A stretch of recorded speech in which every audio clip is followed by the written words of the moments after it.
Pagi ini kita akan sampai di pelajaran kita di kitab Matius pasal yang ke-9 ayat yang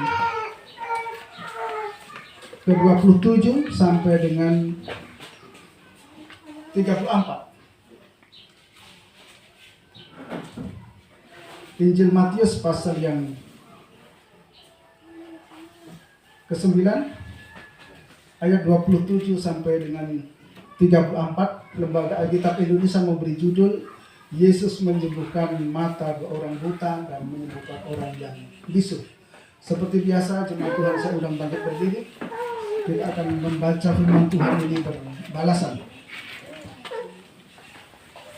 Matius pasal yang ke-9 ayat 27. Ketika Tuhan Yesus meneruskan perjalanannya dari sana, 2 orang buta mengikutinya sambil berseru-seru dan berkata, "Kasihanilah kami, hai anak Daud." Setelah Yesus masuk ke dalam sebuah rumah, datanglah kedua orang buta itu kepadanya, dan Yesus berkata kepada mereka, "Percayakah kamu bahwa aku dapat melakukannya?" Mereka menjawab, "Ya Tuhan, kami percaya." Lalu Tuhan Yesus menjamah mata mereka sambil berkata, "Jadilah kepadamu menurut imanmu." Maka berlalulah mereka, dan Yesus pun dengan kuasa kepada mereka katanya, "Jagalah supaya jangan seorang pun mengetahui hal ini." Tetapi mereka keluar dan memasukkan dia ke seluruh daerah itu. Terus, Sedangkan 2 orang buta itu keluar, dibawalah kepada Yesus seorang bisu yang terpasukan setan. dan setelah setan itu diusir, dapatlah orang bisu itu berkata-kata.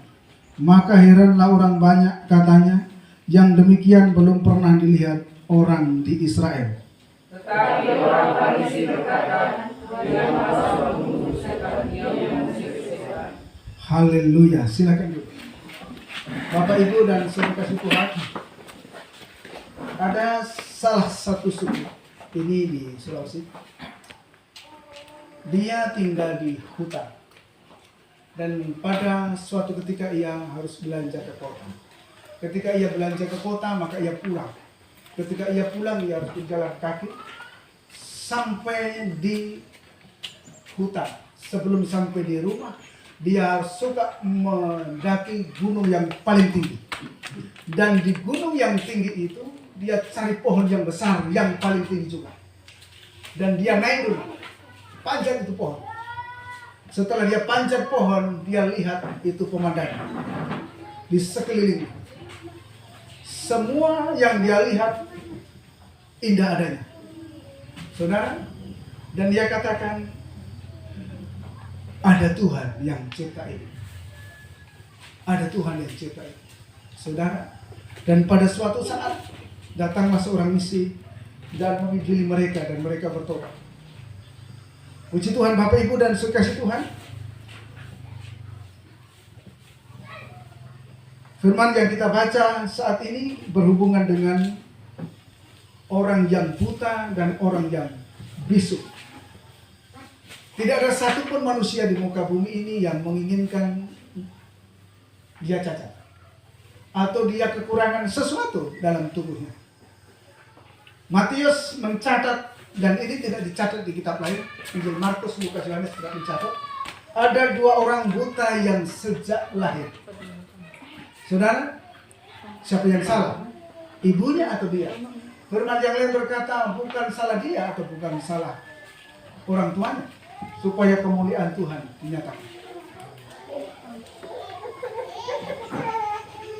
Orang yang buta sejak lahir tidak juga menginginkan dia buta lahir. Tetapi ketika kita belajar firman Tuhan di kitab Kejadian, bahwa cacat tubuh itu diakibatkan karena dosa oleh Adam dan Hawa. Adam dan Hawa jatuh dalam dosa, mengakibatkan juga gen itu rusak. Ketika gen rusak, maka menurunkan keturunan yang juga bisa rusak. Bapak, Ibu, dan kasih Tuhan, tetapi sungguh luar biasa.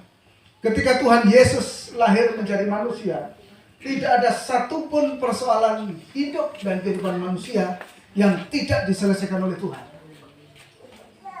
Ketika kita baca ayat-ayat selanjutnya, ada banyak hal dan tentang persoalan hidup dan kehidupan orang di muka bumi di Israel secara khusus saat itu. Dan semua itu diselesaikan oleh Tuhan. Dan pagi ini kita belajar tentang orang yang disembuhkan oleh Tuhan, dia sakit buta. Mari kita lihat ayat ini. Ketika Yesus meneruskan perjalanannya dari sana, 2 orang buta mengikutinya sambil berseru-seru dan berkata, "Kasihanilah kami, hai anak Daud." Orang Israel tahu, orang Israel sadar, orang Israel selalu mendengar cerita bahwa Yesus atau seorang Mesias yang datang itu pasti datang dengan berbelas kasihan. Pasti ia datang dengan kuasa dan mujizat yang dari Maha Tinggi. Orang Israel tahu itu. Orang Israel paham benar bahwa orang yang akan diutus oleh Tuhan atau seorang Mesias itu akan menyelesaikan persoalan hidup dan kehidupan manusia. Itu yang diidam-idamkan orang Israel. Dan ketika Yesus datang menjadi manusia, ada 2 orang yang tidak bisa melihat tetapi mendengar. Panca indera ini luar biasa. Mata diciptakan oleh Tuhan. Saya cerita sekolah ini sampai juga ini. Mata diciptakan oleh Tuhan. Panca indera ini diciptakan oleh Tuhan untuk melihat apa yang ada terjadi di muka bumi. Ayat yang lain berkata, "Kalau matamu terang, maka teranglah seluruh tubuhmu. Dan berbahagialah orang yang melihat terang." Itu luar biasa. Saudara dan saya melihat terang, ini luar biasa. Hari ini kita bisa melihat terang, bisa melihat matahari, bisa melihat satu sama lain, bisa melihat karunia Tuhan yang luar biasa. Itu adalah anugerah Tuhan. Tadi pagi, dari malam, hari Jumat kami doa puasa bersama Mama Niko. Mamanya enak-enak. Dari kemarin sudah dirasa berat di dada. Tadi malam kepanasan. Waduh, dadaku sakit, Pak. Saya bilang, minggu lalu sudah Mama Niko yang mimpin pujian, kamu gantian yang mimpin pujian. Saya bilang, tidak bisa, Pak. Kamu hubungi saja Mama Niko kemarin sore. Tapi saya terhubungi Mama Niko. Puji Tuhan, tadi pagi bangun oleh kemurahan Tuhan. Saya pegang, setelah saya pegang, mulai ringan-ringan, saya puji Tuhan. Saya bilang sama mamanya, kamu harus saya pegang dulu, baru ringan badan. Saya bilang, saudara, luar biasa. Bapak Ibu dan sekalian Tuhan, puji Tuhan, setelah pagi, saya bilang, Pak, kalau begitu saya melayani. Puji Tuhan, saya itu yang saya mau. Ketika Yesus meneruskan perjalanannya dari sana, 2 orang buta mengikutinya sambil berseru dan berkata, "Kasihanilah kami, hai anak Daud." Saudara, ini ada suatu kejanggalan sebenarnya. Orang yang punya mata, dikaruniakan Tuhan atau diciptakan oleh Tuhan lengkap, melihat mujizat Tuhan yang hari-hari, Yesus sanggup menyembuhkan, Yesus sanggup membangkitkan, Yesus sanggup memberi makan, tetapi justru banyak orang Israel yang tidak percaya. Dengan mata kepala dia melihat, tapi orang Farisi tidak percaya. Ironis dengan orang yang buta ini. Orang buta ini hanya mendengar, tetapi justru dia percaya. Ini yang luar biasa. Saudara kasih Tuhan, Tuhan mengaruniakan panca indera yang lengkap, supaya panca indera ini digunakan untuk mengenal kemurahan Tuhan. Bapak Ibu dan kasih Tuhan, orang yang buta sejak lahir pasti banyak pergumulan. Karena dia lahir buta. Saudara, kita bayangkan ketika malam saja mati lampu, kebingungan. Cari lilin, cari senter, cari HP. Puji Tuhan sekarang ada HP. Saya punya HP kokek-kokek, nggak pernah lepas. Jadi ketika mati lampu, tidak usah berapa-berapa. Saudara kasih Tuhan. Itu luar biasa. Mata ini diciptakan oleh Tuhan luar biasa. Bisa melihat kita semua. Pendidikan berkata bahwa mata ini merupakan jendela. Jendela hidup, jendela tubuh itu mata. Ya. Jendela mata kita, mata ini merupakan jendela tubuh kita. Bayangkan ketika kita tidak suka sama orang, kita bisa lihat dengan mata, dari matanya. Ya, pandangan ini memberikan kesimpulan atau hipotesa. Oh, itu orang suka sama saya. Orang tidak suka sama saya. Ya, tuh. Tapi kalau orang lagi suka sama yang lain, biarpun berbicara satu sama lain di tempat ini, matanya bisa ke sana. Ya mana? Makanya ada istilah curi-curi pandang. Ada curi hati, saya tidak tahu kalau curi hati. Bukan curi-curi pandang. Kita berbicara hari berhadapan di sini, ada laki-laki yang dia suka, kita suka di sana, matanya bisa ke sana. Tapi biasanya itu dikerjakan laki-laki. Kalau ada perempuan di sana disuka, yang muda tentu, yang tua tidak. Saudara, lagi ngomong berdekatan, oh matanya ada ke sana. Rupanya ada di sana, ada yang disuka. Ya, saudara. Tapi sebaliknya kalau di sana tidak suka, tidak disuka, lihat ke sana, tidak melihat ke sana. Tahu ke sana, dia pura-pura ke sana matanya. Kenapa? Karena tidak suka. Jadi mata ini bisa menunjukkan suka atau tidak suka. Saya suka sama seseorang, bisa dilihat dari matanya. Suka. Saudara, kalau orang Jawa tidak tahu itu suka itu tanda pakai kedip-kedip, tidak tahu saya. Kalau di sini setelah saya datang di Sulawesi, orang kalau suka itu pakai kedip-kedip. Cuma sayangnya kalau kena stroke kedip-kedip terus. Saudara, ya tuh. Saudara kasih Tuhan. Ini fakta. Jadi mata itu menjadi jendela hidup kita. Firman Tuhan berkata,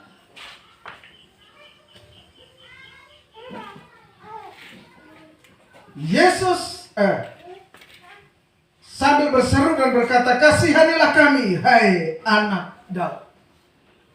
Orang buta tidak melihat mujizat Tuhan, tapi mendengar. Matanya tidak bisa lihat, tapi mendengar. Ketika ia mendengar bahwa Yesus Tuhan itu sanggup menyembuhkan, Yesus Tuhan itu sanggup memberi mujizat, sanggup memberi pertolongan, maka dia katakan, Yesus anak Daud, kasihanilah kami. Kasihanilah kami, hai anak Daud. Ini luar biasa. Itu suatu pernyataan yang luar biasa. Bertahun-tahun ia dalam kelemahan tubuh. Bertahun-tahun ia tidak bisa melihat. Bahkan ayat yang lain berkata, orang yang tidak bisa melihat mesti identik dengan kerjanya peminta-minta. Orang yang tidak bisa melihat meskipun dia kuat, meskipun dia punya kekuatan, identiknya ia menjadi peminta-minta. Bahkan ironis keadaan sekarang, banyak orang sekarang bisa kuat tetapi menjadi pura-pura buta untuk bisa melihat, untuk bisa meminta-minta. Ya, ini fakta dalam hidup. Tapi orang buta ini dengan kekuatannya, karena dia buta zaman dahulu, tidak ada yayasan atau organisasi atau negara yang memperhatikan dia, melatih dia dan menerima dia menjadi pekerja, sehingga dia tetap menjadi peminta-minta. Saudara kasih Tuhan, ini fakta dalam hidup. Dengan kata lain, orang peminta-minta, ayat firman Tuhan katakan, orang yang meminta-minta itu secara otomatis derajatnya di bawah daripada orang kuat, orang sehat. Ya, saudara, orang yang meminta-minta itu pasti orang pandang sebelah mata. Artinya dia diremehkan, derajatnya dianggap rendah sedikit karena dia menjadi peminta-minta. Meskipun ironis dengan keadaan sekarang, banyak orang yang kaya katanya nonton di TV jadi peminta-minta, ya. Tetapi menurut firman Tuhan, orang peminta-minta itu derajatnya di bawah sedikit. Mengapa? Karena dipandang rendah, karena dia jadi peminta-minta. Ya, orang Toraja, suku Toraja, kalau ada orang peminta-minta, pasti lihatnya pada mata, pada sebelah mata. Kalau udah ada orang pentak data, tapi saya lihat orang Toraja pentak data. Orang Jawa, orang di Jawa maksudnya. Saudara kasih Tuhan, itu fakta dalam hidup ini. Tetapi dia melihat, dia menyaksikan dengan telinganya mendengar bahwa Yesus anak Daud itu sanggup menyembuhkan. Luar biasa. Saudara kasih Tuhan, itulah sebabnya ia katakan, anak Daud, kasihanilah kami. Hei anak Daud, kasihanilah kami. Coba kita lihat di kitab Mazmur pasal 72.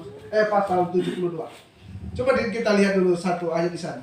Apa yang berhubungan dengan Mesias di kitab Mazmur? Ada yang ketemu? Mazmur 72 ayat 12-13. Mazmur 72 ayat 12-13. Ayat 12. Sebab ia akan melepaskan orang miskin yang berteriak. Stop dulu. Mesias itu akan melepaskan orang miskin. Saudara miskin? Coba angkat tangan siapa yang miskin? Saudara, yang disebut di sini kata miskin itu secara lahirnya ya orang tidak punya apa-apa. Orang tidak punya apa-apa itu orang miskin. Rumah tidak punya, sawah tidak punya, tedong tidak punya, uang tidak punya, ya kan? Bahkan si Ulu juga tidak punya. Itu miskin. Tetapi ayat yang secara sastra dalamnya miskin adalah orang yang merasa rendah di mata Tuhan. Itu miskin. Karena ayat lain berkata di kitab Matius, berbahagialah orang yang miskin di hadapan Allah, karena dia akan melihat Tuhan. Saudara kasih Tuhan. Selanjutnya, Orang yang tertindas dan orang yang tidak punya penolong, ia akan sayang kepada orang lemah dan orang miskin. Ia akan menyelamatkan nyawanya orang miskin. Ia akan menebus nyawa mereka dari penindasan dan kekerasan. Darah mereka mahal di matanya. haleluya. Saudara, sekarang tidak ada orang ditindas. Ada kita ditindas? Tidak ada, kecuali kita dijajah. Iya kan? Ada sekarang tindas, namanya tindas secara psikologis. Iya kan? Bahasa baru adalah kita disebut dibully. Kalau kita kurang pintar di kelas yang sekolah, katanya dibully. Dibully itu secara tidak langsung pembunuhan secara psikologis. Ya kan? Ini fakta. Dan Yesus katakan, orang yang miskin, orang yang tidak dapat pertolongan, atau orang yang tidak diperhatikan, orang yang tidak ditolong, orang yang tidak ada kekuatan, orang yang tidak punya kemampuan, siapa itu? Banyak orang merasa seperti itu. Ya kan? Zaman baru terjadi perusahaan, harus cari koneksi dulu, harus cari orang dulu, supaya dia bisa masuk perusahaan. Ya kan? Saudara, cari dulu. Keluarga tidak punya. Kalau keluarga tidak punya, orang tua tidak ada, siapa tidak ada, kerabat tidak ada. Ya, teman tinggalkan, siapa tolong?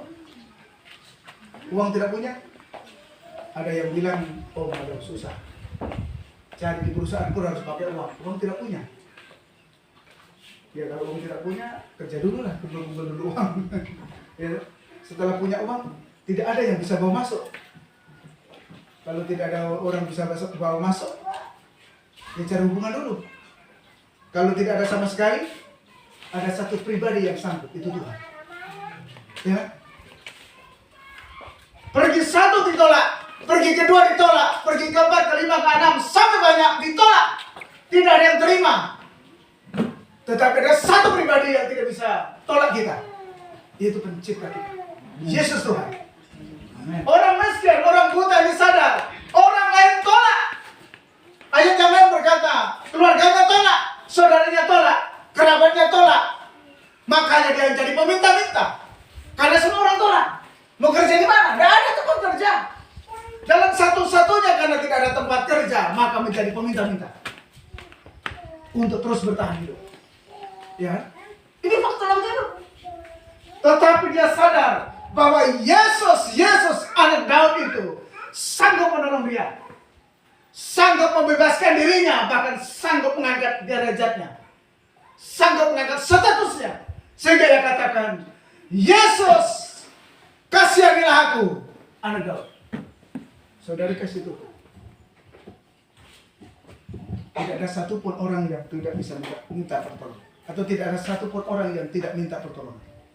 Orang kalau lagi sakit, saudara, orang sakit itu tidak bisa tolong dirinya, siapapun dia.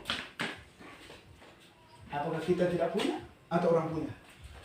Apalagi orang tidak punya. Iya, Kalau orang punya, ya dia andalkan hartanya.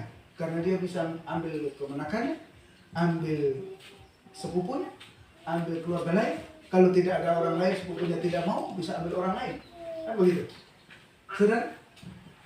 Tetapi dia pasti butuh orang lain. Artinya apa? Orang pasti membutuhkan orang lain. Apalagi kalau dia pas posisi sakit. Ini faktor dalam hidup. Nah, kalau orang lain tidak bisa tolong dia, orang lain tidak bisa tolong dia, pasti satu-satunya dia datang kepada penciptanya. Orang kalau terbentur dengan pergumulan berat, semua tidak bisa tolong, maka dia pasti ingat penciptanya. Makanya ada orang yang putus asa, kenapa aku lahir? Ada yang mengeluh, kenapa aku lahir miskin? Ya kan? Kenapa aku ini lahir miskin? Seandainya aku lahir di tempat kaya, kita tidak bisa pilih lahir lah. Saudara, siapa bisa pilih kita lahir di mana? Tidak bisa. Ya kan? Yesus anak Daud saja harus lahir di kandang domba. Tuhan bisa menentukan dia lahir di mana? Iya kan? Mengapa? Mengapa seperti itu? Itulah fakta yang harus dialami oleh setiap manusia yang diciptakan oleh Tuhan dalam keterbatasan. Tetapi paling tidak Mazmur memberi tahu kepada setiap kita bahwa Mesias, bahwa Yesus penyelamat itu harus lahir ke muka bumi seperti yang digambarkan oleh Daud, bahwa dia adalah seorang penolong yang sanggup melepaskan, yang sanggup membebaskan, sanggup menolong seseorang yang ditelantarkan dan tidak dihargai orang. Maka ketika ia datang kepada dia, maka dia akan tolong selesaikan persoalan. Itu persoalan. Saudara kasih Tuhan, itulah sebabnya ia katakan, kasihanilah kami hai anak Daud. Setelah Yesus masuk ke dalam sebuah rumah, datanglah kedua orang buta itu kepadanya. Dan Yesus berkata kepada mereka, percayakah kamu bahwa aku dapat melakukannya? Ini argumen. Saudara, Tuhan masih tanya, percayakah kamu aku dapat melakukannya? Ini pertanyaan yang luar biasa. Saudara, seringkali kita mau percaya sampai di badan, tetapi hati tidak mau percaya. Percaya itu yang tahu atau tidak percaya itu adalah Tuhan. Saudara percaya atau tidak percaya, itu yang tahu adalah Tuhan. Seberapa kadar percayamu kepada Tuhan, itu Tuhan tahu. Tuhan tahu siapa saudara. Tuhan tahu siapa saya. Tuhan tahu kita semua.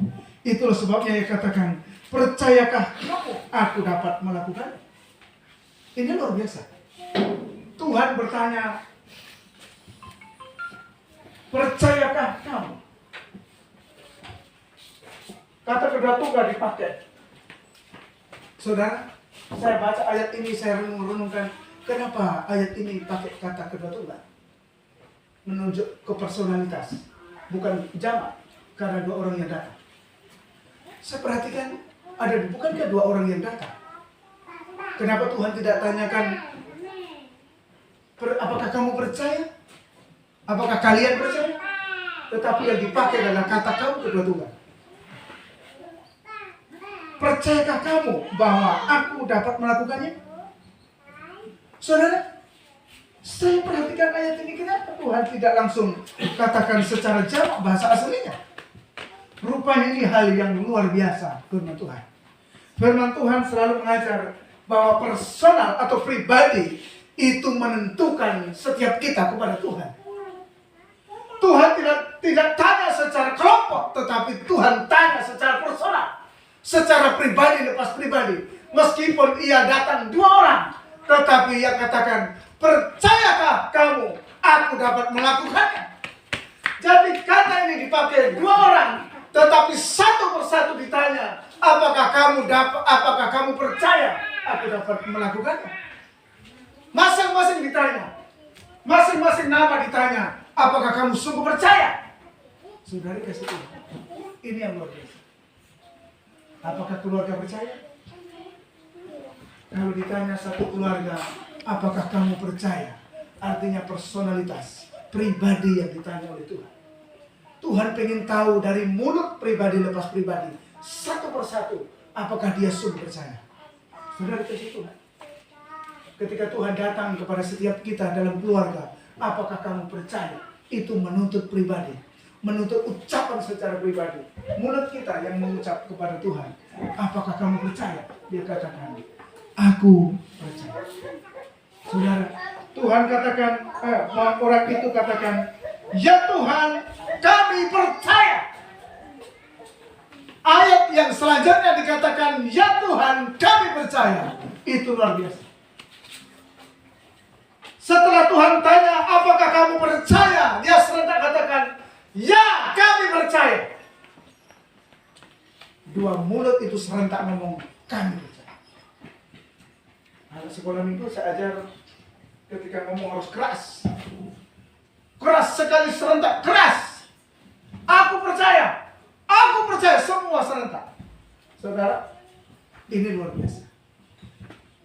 Kepercayaan itu menentukan kita. Ketika kita selalu dengar orang, kenapa orang Kristen itu gampang sekali? Kenapa cuma percaya? Kenapa surga itu cuma percaya masuk surga? Saudara, kenapa cuma percaya saja? Kenapa? Selalu saya katakan, percaya itu mahal. Dan percaya itu suka. Untuk percaya itu lu suka. Ya. Untuk percaya itu suka. Apalagi mujizat Tuhan. Untuk mempercayai Tuhan itu suka. Saudara, karena di dalam pikiran sudah terjadi mindset yang berbeda. Di sini sudah ada prinsip yang berbeda mengenai Tuhan. Jadi untuk percaya itu susah. Itulah sebabnya Tuhan katakan, apakah kamu percaya? Dia tanya sungguh-sungguh.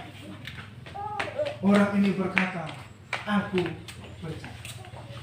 Saudara, iman di Yakobus mencatat, iman timbul dari pendengaran dan kepercayaan itu mahal.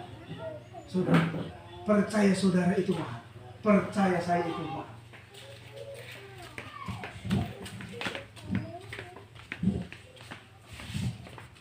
Matius mencatat kata percaya ini menunjuk kepada personalitas, yaitu percaya yang terus menerus, yang terus berkelanjutan. Bukan percaya tok detik itu, tetapi percaya yang terus menerus, yang hari ini, esok, minggu depan, bulan depan, tahun depan, sampai kepada kematian. Jadi keyakinan itu bukan dirumuskan satu detik, tetapi terus dilanjutkan. Bahasa asli dicatat seperti itu, bahwa keyakinannya terus berlanjut. Itulah sebabnya Tuhan katakan, apakah kamu percaya? Matius mencatat secara bahasa aslinya, kepercayaan yang terus menerus, yang secara kontinu berjalan, selama ia percaya sampai terus menerus. Sudah kasih Tuhan. Ini yang dimaksudkan oleh Matius. Jadi kalau saudara hari ini percaya, besok tidak percaya, itu yang bahaya.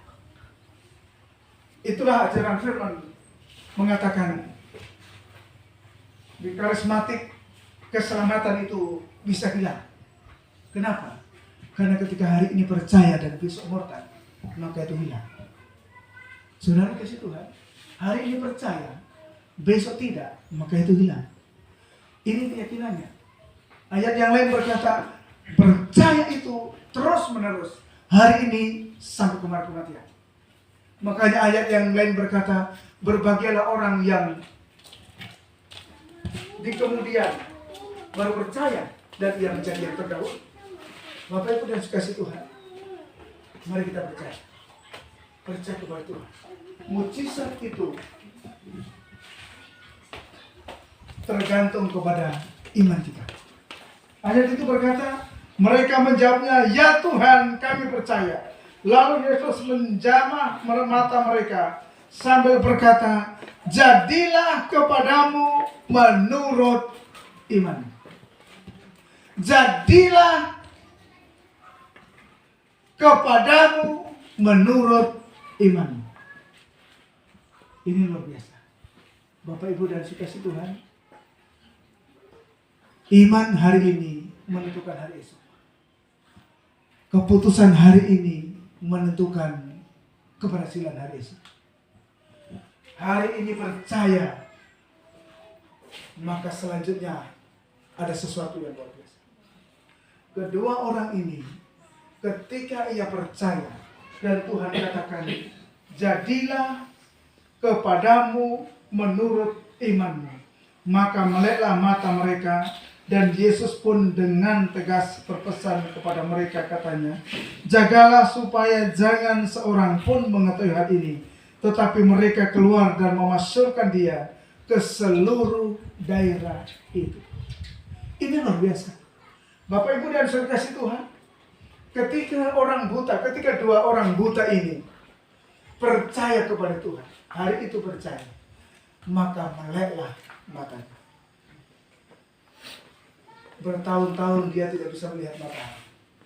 Saya tidak tahu berapa tahun saya baca di ayat-ayat yang lain tidak ada keterangan secara implisit berapa tahun dia sakit mata. Yang jelas ada kisah bahwa dia lahir buta. Saya tidak tahu umur berapa. Kalau kata mau kita bahas ayat ini, setelah dia melek, dia bisa menghasilkan nama Tuhan, memuji Tuhan, memuliakan nama Tuhan. Artinya dia orang dewasa. Dia sudah dewasa. Kalau 0 sampai paling tidak umur 12 tahun. Umur 12 tahun itu di orang Israel belum akil balik. Akil balik sekitar 13, 14 sampai 15 itu akil balik. Berarti paling tidak ini di atas 15 sampai usia 20. Setelah dia melek mata, dia memasukkan nama Tuhan. Orang yang dapat mujizat tidak bisa diam. Orang yang dapat pertolongan Tuhan pasti dia tidak bisa berdiam diri. Meskipun Tuhan larang jangan kasih tahu yang lain, karena dia girangnya, dia sukacitanya, karena dia bisa melek, dia bisa melihat, maka dia spontanitas memasukkan nama Tuhan. Dia cerita ke sana kemari. Saudara kasih Tuhan, orang sukacita tidak bisa ditutup-tutupi. Ya. Kalau saudara lagi suka,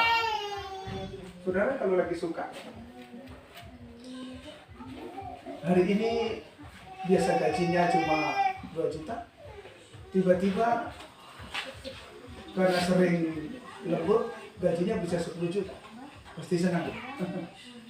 Orang senang nggak bisa ditutup-tutupi, ya kan? Kecuali ditutup semua. Ya, kalau sudah ditutup sudah kelihatan itu, ya mana? Orang sekarang nggak bisa ditutup-tutupi. Mata itu pasti berbinar-binar. Ya mana? Mata itu pasti berbinar-binar. Yang kedua, mukanya berseri. Yang ketiga, pasti mulut itu senyum. Saudara, coba saudara senyum.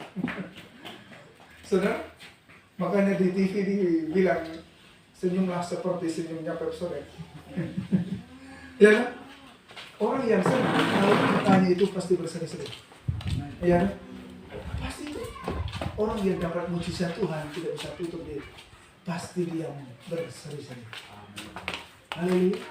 Karena masalah pokok dasarnya diselesaikan oleh Tuhan. Kalau saudara dan saya lagi senang, pasti berseri-seri. Tapi puji Tuhan, saya selalu berseri-seri terus saudara. Kemurahan Tuhan. Saudara, cuma saya selalu dibilang sama istriku, coba melek-melek Pak, yang begini bilang meleknya saya. Saudara, tapi ini mata ini banyak menguntungkan. Saudara, mata saya sipit waktu saya di Jawa, ini mata masih banyak menguntungkan. Saya datang di Jakarta, saya mau cerita. Waktu saya datang di Jakarta, diutus gereja, karena mataku sipit, saya dibilang orang Cina. Jadi saya banyak untung ya. Jadi itu ibu-ibu, tante-tante itu panggil makan, dia kasih makan, dia kasih uang, karena dikira saya orang Cina. Jadi mata saya bikin untung ini saudara. Teman-teman saya matanya lebar, kurang kasih untung, kurang untung dia. Saya pulang dikasih amplop, teman saya tidak dikasih amplop. Kamu tadi dikasih amplop? Iya, puji Tuhan. Saya tidak, kenapa? Jadi mataku sipit rupanya. Saudara kasih Tuhan, puji Tuhan. Ini bercerita, saudara kasih Tuhan. Jadi orang yang dapat mujizat Tuhan senang itu pasti ada tanda. tidak disembunyikan. Haleluya. Oh, saudara tidak bisa sembunyikan kalau saudara lagi sukacita. Ini loh. Jadi orang sukacita itu pasti panggil saudaranya, panggil kerabatnya, panggil temannya, panggil yang dia tahu. Itu sukacita. Saudara, Sakeus bersukacita. Sakeus bersukacita. Terima Yesus sebagai Tuhan dan Juru Selamat. Dia panggil Tuhan. Dia panggil makan di rumahnya. Jadi kalau saudara banyak uang, panggil saya makan, terima kasih. Iya, panggil dia makan. Waktu Yesus dipanggil makan, yang datang bukan satu orang. Ayat yang lain, ayat itu diterangkan, banyak orang pemungut cukai datang. Tapi tidak semua pemungut cukai setelah makan dia bertobat. Itu sayangnya. Dia senang ikut makan, tapi tidak terima Yesus sebagai Tuhan dan Juru Selamat. Yang terima Yesus sebagai Tuhan Juru Selamat cuma Sakeus. Itu luar biasa. Saudara kasih Tuhan. Dua orang buta ini bersukacita. Dia lompat-lompat ke girangan bersukacita. Mengapa? Karena statusnya hari itu berubah. Dari buta bisa melihat. Dari peminta-minta mulai tidak menjadi peminta-minta. Dari derajatnya direndahkan, dia ditinggikan. Dari tidak berharga menjadi berharga. Dari bajunya kotor menjadi bagus. Ya. Saudara, orang kalau peminta-minta pasti bajunya jelek kan? Saudara mau baju jelek, tidak mau bersih. Saudara mau baju jelek, saudara baju robek tidak mau kan? Tapi ini fakta lagi hidup. Ketika ia melek mata, maka ia loncat ke girangan rumah surga Tuhan.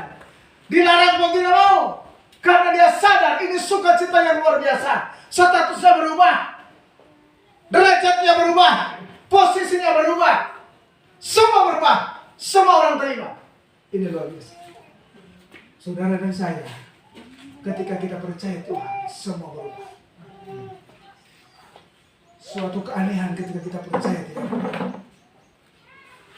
Sesuatu kejanggalan ketika kita percaya Yesus, terima Yesus sebagai Tuhan dan Juru Selamat, tidak ada perubahan. Perubahan pertama ketika saya percaya Yesus, ada sukacita luar biasa. Keluarga saya tolak saya, tapi sukacita itu luar biasa. Saudara, itu risiko. Yang kedua adalah seorang bisu, masih boleh. Saudara, bisu juga ini tidak ada bisu. Saya belum temukan orang bisu setelah umur tua. Saudara pernah temukan orang bisu setelah tua? Atau katakanlah setelah umur 10 tahun baru bisu? Saya belum pernah temukan orang bisu setelah bisa ngomong baru bisu. Pernah? Kisah di Alkitab, bisu setelah tua itu adalah Sakaria. Ketika ia masuk menghadap hadirat Tuhan, tidak percaya kalau istrinya mengandung. Maka tanda yang dikaruniakan oleh Tuhan adalah bisu. Jadi lidahnya masuk. Saudara, tapi ini, saya kasih ulang lidah. Lidah ini ketika masuk, maka tidak bisa ngomong. Maka ketika orang mau mati, pasti lidahnya masuk. Ya, ketika lidah itu masuk, tidak bisa ngomong. Nah, orang bisu itu pasti dari lahir. Seandainya saya waktu itu hidup bersama Sakaria, saya akan lihat lidahnya masuk atau tidak. Saudara, tapi yang jelas orang bisu umumnya dari lahir. Ya, orang dari lahir itu bisu. Maksudnya orang bisu itu pasti dari lahir, bukan orang bisu itu pasti lahir. Saudara, jadi orang yang cacat bisu itu pasti dari lahir. Umumnya begitu. Dan tidak ada orang yang bisa menyembuhkan orang bisu sejak lahir. Dokter pun angkat tangan. Tabib angkat tangan. Mantra angkat tangan. Tidak ada mantra yang bisa juga menyembuhkan. Saudara, tabib juga dia bisa menyembuhkan. Nah, kalau dukun cuma sakit gigi bisa sembuhkan. Bayangkan kalau orang sakit gigi, kalau dukun yang dipukul pakai paku, dipukul di bapak. Dipukul giginya, dipukul ini di bapak. Gak masuk akal. Itu sudah. Tapi kalau orang bisu mau pukul itu papan, tidak bisa. Ya kan? Tidak ada mantra dukun yang bisa sembuhkan orang bisu. Tidak ada. Selama saya hidup sampai hari ini, saya belum temukan orang bisu bisa disembuhkan. Tidak ada. Artinya apa? Artinya apa? Ini juga menyadarkan setiap manusia yang ada pada saat itu dan hari ini. Setiap kita yang hari ini ada di muka bumi ini. Supaya kita sadar bahwa orang yang cacat lahir itu akibat dosa. Dan manusia tidak bisa menyelesaikannya. Tidak ada manusia di muka bumi ini yang bisa menyelesaikan persoalan yang dari lahir. Tidak ada. Kecuali mujizat Tuhan. Haleluya. Hanya mujizat Tuhan yang sanggup angkat seseorang yang tidak berharga menjadi berharga. Hanya mujizat Tuhan yang sanggup angkat orang, sembuhkan orang yang cacat dari lahir, dan itu menjadi sempurna. Itu hanya Tuhan. Itu terjadi ketika ada mujizat Tuhan, ada kuasa Tuhan mengalir. Hari ini ketika mujizat Tuhan mengalir kepada seseorang dan hamba Tuhan, itu bisa menyembuhkan dari lahir. Tapi selebihnya tidak ada. Saudara kasih Tuhan. Dan ini juga kita belanja mencatat. Mari kita lihat ayatnya. Ketika orang sedang kedua orang buta itu keluar, dibawalah kepada Yesus seorang bisu yang kerasukan setan. Saudara, ini ada kisah. Matius mencatat orang bisu disebabkan karena kuasa setan. Secara umum orang bisu adalah dari lahir. Dan susah ditemukan orang yang bisu setelah tua. Kecuali. Iya kan kecuali. Saudara kasih Tuhan. Kecuali. Ayat ini berkata, Matius mencatat, kecuali dia dirasuk oleh setan. Atau kedua, dia didoti. Saudara, ada pengalaman orang pernah didoti? Ada kan antara kita pernah didoti? Tidak ada, puji Tuhan. Saudara, kalau saudara tidak pernah didoti, berarti saudara baik semua. Iya.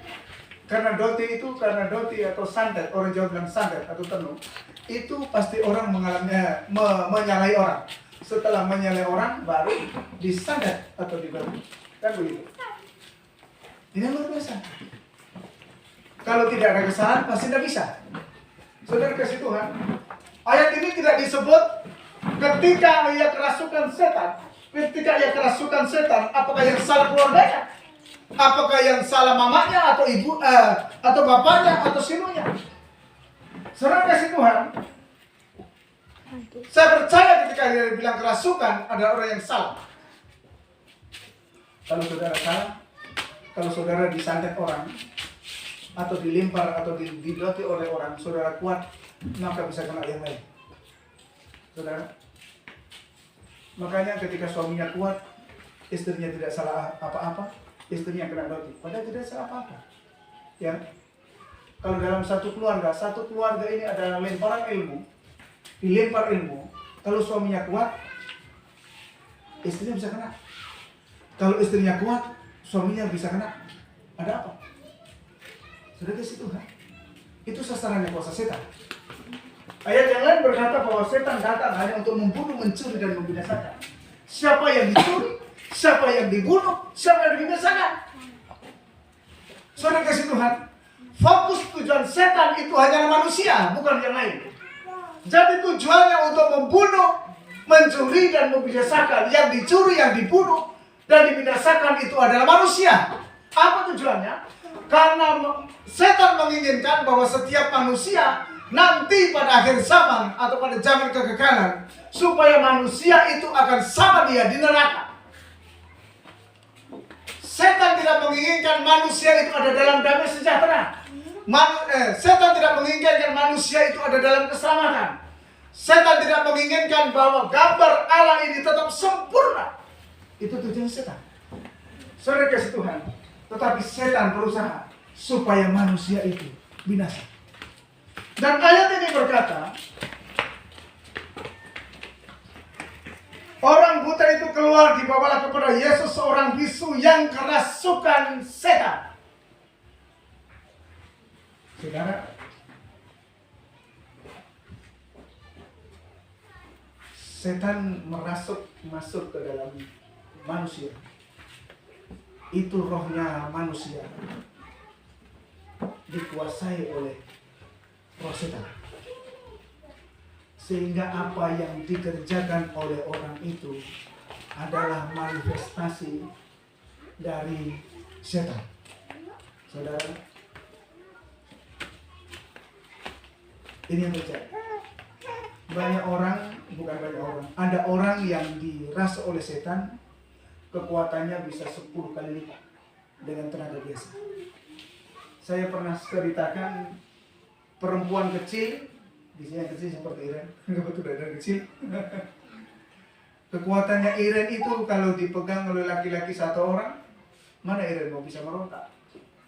Tetapi ada orang yang dirasa oleh setan, tenaganya bisa menjadi kuat. 10 orang pegang, 10 orang luar juga bisa dilepaskan, bisa dilawan. Saudara kasih Tuhan.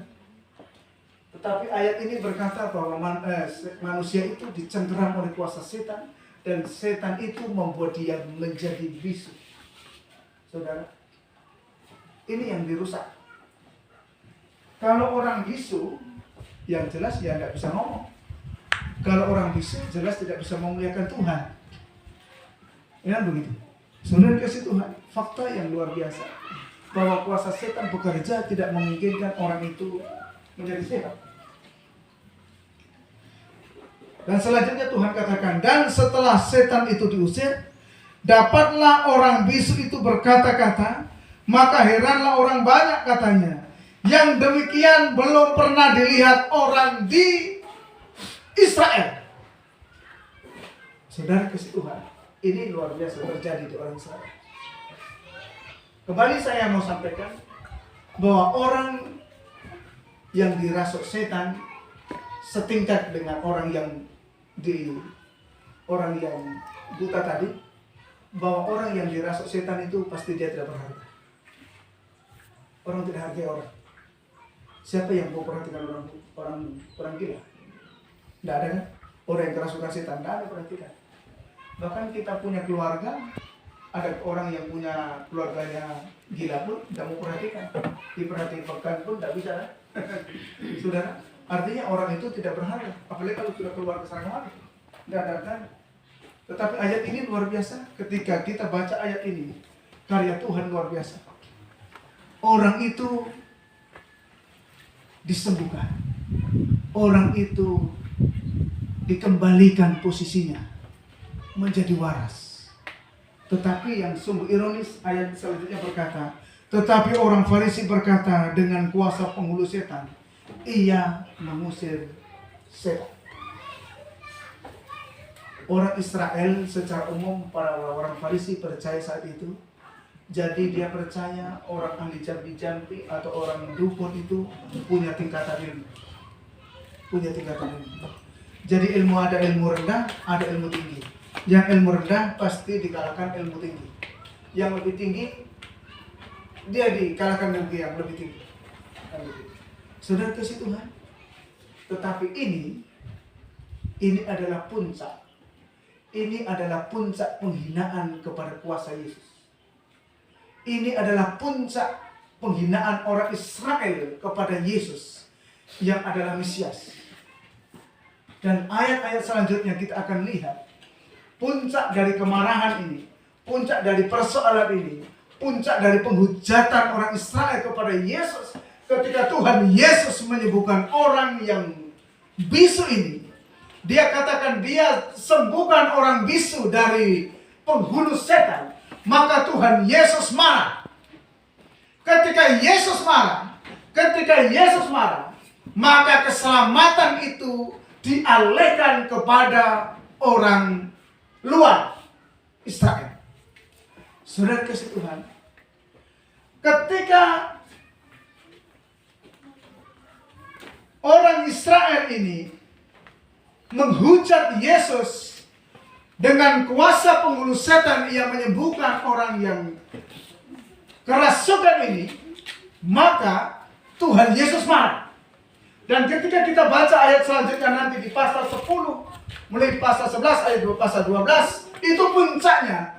Bahkan keselamatan itu mulai dialihkan kepada orang dunia, bukan kepada orang Israel, tetapi dialihkan kepada orang dunia di luar Israel. Jadi ini luar biasa.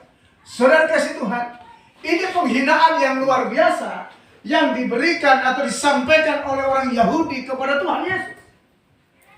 Tuhan Yesus hari ini puncaknya kemarahan, dan dia rupanya sudah ditolak oleh orang-orang Israel. Karena dia ditolak oleh orang Israel, maka keselamatan itu diberikan kepada orang lain, yaitu bangsa-bangsa lain. Saudara kasih Tuhan, inilah hal yang terjadi. Jadi syukur bagi saudara dan saya ketika saudara dan saya hari ini terima keselamatan daripada Tuhan. Ini hal yang luar biasa. Saudara kasih Tuhan, keselamatan yang diberikan kepada orang Israel secara khusus ditolak, maka keselamatan itu diberikan kepada orang lain, kepada bangsa lain. Ini luar biasa. Saudara kasih Tuhan, kalau saudara nanti ulang tahun, siapa mau ulang tahun hari ini? Udah ulang tahun? Coba ngelam. Udah ulang tahun hari ini ya? Saya sampai hari ini belum ulang tahun jadi. Saudara, kalau ada orang yang ulang tahun, dikasih hadiah, dan hadiahnya itu tidak mau, pasti hadiah itu akan diberikan ke orang lain. Ya, secara otomatis begitu. Jadi kalau hadiahnya atau dia dikasih hadiah bajunya itu sesak, tidak mungkin dia robek mau dipakai, kan nggak mungkin. Saudara. Jadi kalau dia ulang tahun, dia dapat hadiah yang dia tidak bisa pakai atau dia bisa tidak nikmati, pasti itu diberikan kepada orang lain. Saudara kasih Tuhan, ini berkabar. Jadi Yesus memberikan keselamatan itu kepada orang Israel, tetapi justru dihujat oleh orang Israel, maka keselamatan itu diberikan, dilimpahkan kepada saudara kita. Itulah sebabnya hari ini, seperti saya hari ini bisa berdiri di hadapan saudara. Seperti hari ini semua orang bisa terima keselamatan. Hari ini, waktu Yesus datang ke muka bumi, setelah dihujat orang Israel, maka keimamatan Israel itu berhenti. Keimamatan Israel itu berhenti, dan keimamatan itu diberikan juga kepada orang lain. Jadi hamba Tuhan tidak harus turunan lagi, tetapi siapa yang mengambil keputusan untuk menjadi hamba Tuhan. Saudara kasih Tuhan, berkat Tuhan tidak tertuju kepada Israel saja. Pertolongan Tuhan tidak tertuju kepada umat Israel saja, tetapi pertolongan dan berkat Tuhan diberikan kepada siapa saja yang mau menerima Yesus sebagai Tuhan dan Juru Selamatnya. Dan siapa saja yang hari itu pula yang mau percaya Yesus sebagai Tuhan dan Juru Selamat, dalam pergumulan, dalam persoalannya, dia menyerahkan kepada Yesus, dia undang Yesus hadir dalam hidupnya, maka Tuhan juga hadir menolong dia. Sampai hari ini berlaku, bahkan sampai kekal berlaku. Saudara kasih Tuhan, sampai dunia ini berakhir, maka siapapun yang berseru kepada nama Yesus, bisa para rasul mencatat, siapa yang berseru kepada nama Tuhan, dia akan diselamatkan. Siapa yang berseru kepada nama Tuhan, dia akan diselamatkan. Mari kita berseru kepada Tuhan, supaya Tuhan selamatkan. Tuhan selamatkan ekonomi kita, Tuhan selamatkan keluarga kita, Tuhan selamatkan karir kita, Tuhan selamatkan anak-anak kita, Tuhan selamatkan keluarga kita, Tuhan selamatkan kita semua sampai akhir. Ini janji Tuhan. Mari semua kita berdiri.